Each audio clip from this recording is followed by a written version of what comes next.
pain? And what would she tell Umberto?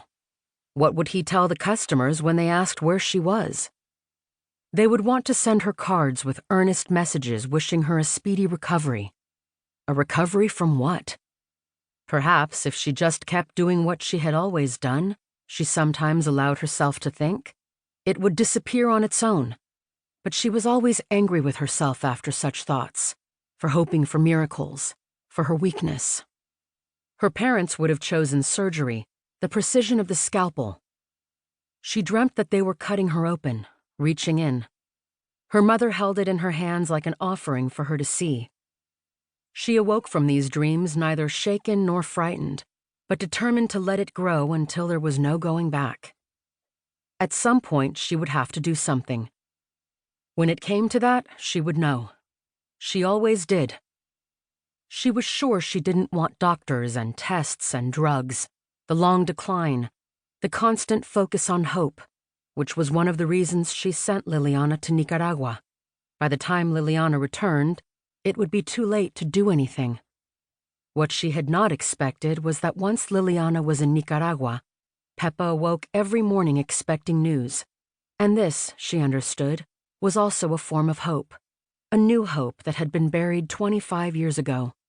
Buried in 12-hour days so that there was no energy left to think of the photograph of her son, William, grinning, holding the machine gun with the ammunition strip draped around his neck like a shawl. Pepa had given her daughter strict orders not to call and to email no more than once a week, just so she had a sense of where she was, and Liliana followed her instructions, though now Pepa wished she wouldn't. Of course she could tell her that she changed her mind, that she wanted to know the details of her journey, but she did not know what she feared more, that Liliana would learn the details of William's death, or that she would find out nothing. Still, she was sure of one thing. It comforted her to imagine Liliana in Nicaragua. It was almost as if she were there too, closer to William, and this made her feel stronger and the pain less frequent, though she knew it was just an illusion. Pepa wondered where Liliana was now. The last email was just this: on my way to Huigalpa, more later. It was in the mountains outside Huigalpa, a Sandinista stronghold, where 25 years ago in 1982, William died, though the time and place were never fully confirmed. All they knew was contained in a letter from a soldier named Carolina, and in the report prepared by the American Embassy in Managua, though it very clearly stated that given what they called the rebellion, they could not fully corroborate the details of his death. After that report, they heard nothing more until, a year after William's death, Carolina wrote again, informing them that the Sandinista government was erecting a mausoleum in Huigalpa in his honor. She wanted them to come for the memorial. It would be an honor to have you, she wrote, but they could not bear to go.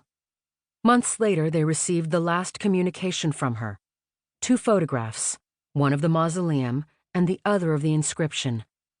William, it said, no surname, only William.